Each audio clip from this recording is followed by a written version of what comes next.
O le pneumonia o se whaamai e a whaina ai māmā. E mawhaina a fia ai so o se tamaititi. Tamaiti ua maua le pneumonia, tali, ma le fiva.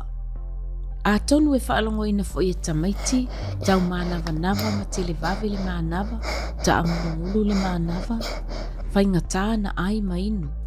Va ai se sui whaale soifua mālolo ina, pēa ua pneumonia lautama. E toi whaafo isia le mālosi a toa mo le to telo tamaiti, ai mawhaina whaitau vai aso, whato ai longa na mālosi le lei. A tonu e iai nisi tamaiti te tau na ave i le whale mai.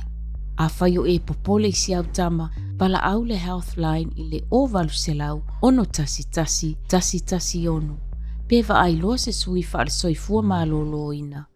Pe a whaapea ele i a toa le tolu māsina, po le tau mānavanava, po le tau le ai mai tūlanga māsani ai, po le fōlinga mai, po le whaateleina le mai ma le taimina tau mālosi ai.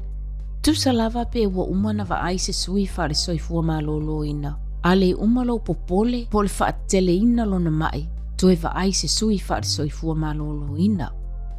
Vili le tasi, pe a wa aia tūlanga nei si au tama, lanu moana le ngutu, po le tau mānava, po le tau whafangu, po le whaapalu pē. E iei tamaiti e umi atu le vai taimi e mamai ai. Va ai se sui whaale soifua mālolo ina, pe a toi whaatetele ina le leanga o le tale, po le ova atu i le whawa i aso o tale lava, po le sa maua mua i le pneumonia.